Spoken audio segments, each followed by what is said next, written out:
Sabi ng shoutout note number 1. Ako si Arman may problema. Ako rin may problema. Kailangan kong humigop ng kape. Sarap, lasang kape.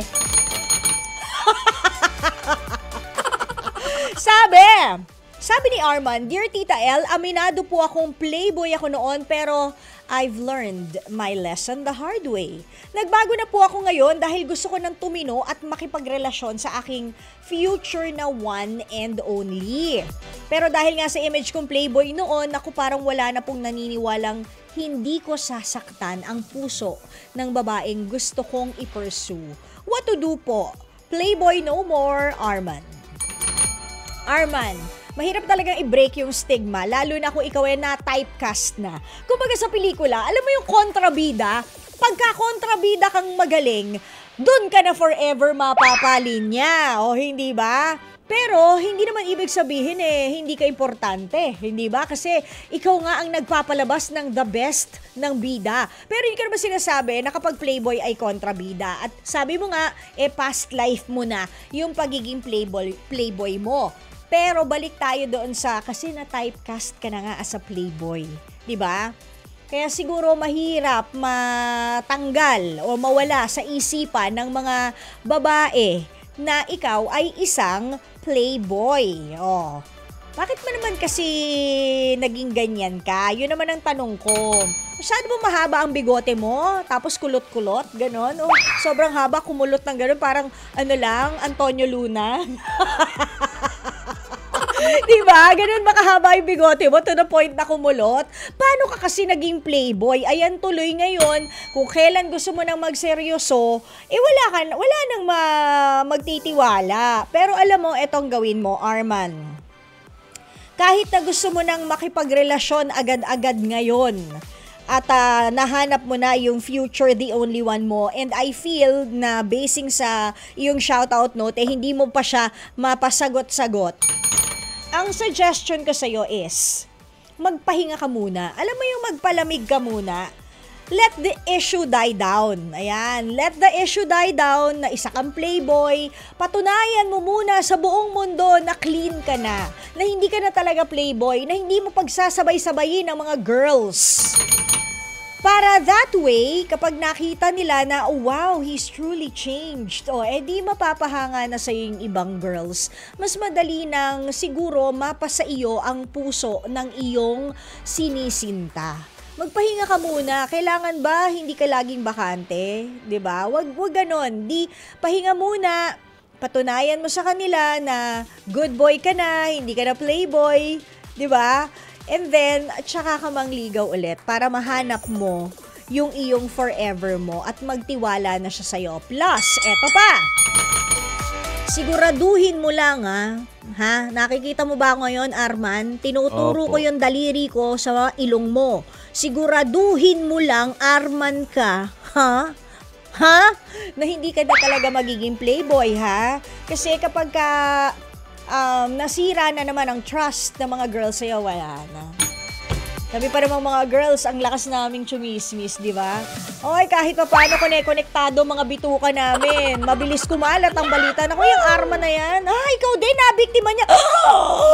Pang 85 na pala ako. Ganon, hindi ba? Kaya siguraduhin mo lang, ha? Arman, na kapag sinabi mong ayaw mo na maging playboy at di ka na playboy, totoo yun. You don't just say it, you have to mean it, you have to walk the talk. Diba? At siguraduhin mo, i-promise mo sa girlfriend mo na hindi mo na siya sasaktan at itutu-time. Para lang meron siyang peace of mind. Okay? Sige, Arman. Isa pa. Alin kaya dito sa dalawang tong mabubunot ko? Sabi ng shoutout note number 2, Dear Tita L, gusto kong sumabak sa mixed martial arts. Gusto ko na itong gawing competitive sport, pero ayaw ng family at jowa ko. Takot daw sila na may mangyari sa akin. What to do, Tita L? Palaban, Mark. Mark na palaban. Mukhang nilalabanan din ng mga kamag-anak at jowa mo ang iyong desisyon na mixed martial arts. Siguro nga kasi baka mabangasan niya mukha mo, mabalian ka. It's really something that you should think about not once but a lot of times, more than 100 times, kung ikaw decided na talaga na mag-mix martial arts at pumasok sa competitive sports. Ang tanong is, kakayanin mo kaya? Kasi parang mapagmumulan to ng away, 'di ba, sa jowa mo at sa pamilya mo. I'm sure kaya naman nila ikaw pinipigilan dahil meron lang naman silang kumbaga concern lang sila sa iyo na sa mga kung anong mga maaring mangyari. 'Di ba? Meron kayong namatay because of 'di ba, mixed martial arts. So I guess it is out of concern, kaya yun yung dahilan kung bakit ayaw nilang gawin mo into a competitive sport yung mixed martial arts na yan. Siguro kung hindi siya competitive sports, makipag-bargain ka sa kanila. Okay, hindi ko siya gagawin competitive sports, pero pwede ba kahit paminsan-minsan, yan ha, nagme-mix martial arts ako. Pag pumayag, edi let's settle with that. 'Di ba? Yung jowa, kahit hindi mo pakinggan, jowa lang. Well, hindi ko naman nilalang, no? Pero ang jowa ay hindi pa kayo kasal. Pero para sa mga magulang mo, di ba nga sabi, honor thy father and thy mother. Kaya doon tayo sa honor your father and your mother. Hayaan na natin. Oo, wag ka nang tumakas kasi nga, for all you know, yung mga guardian angels ninyo, nag-uusap-usap, di ba? Sabi ng guardian angel mo sa mga guardian angel na parents mo, huwag niyo siyang papayagan kasi baka mamaya nga may mangyaring masama. Di ba?